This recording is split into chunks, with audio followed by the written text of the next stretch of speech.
你好嘛？今日開始同你講英語1分鐘。今個禮拜全部講晒讀音問題。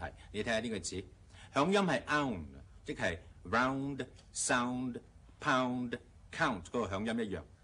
尾音咧係 ge， 即係 j 嗰個音，同 age、cage、page 尾音一樣，因此成個字咧係 lounge。lounge 名詞咧喺個舒適嘅房間，俾人閒坐嘅地方。稍有規模嘅酒店咧喺 lobby 嗰度都有個 lobby lounge。專俾人飲 cocktail 嘅地方咧，就係 cocktail lounge。lounge 動詞咧就係好寫意咁樣企喺度，或者係挨挨蹦蹦，我都唔好聽咧，就係無所事事。因此a lounger 就係一副爛骨頭啦。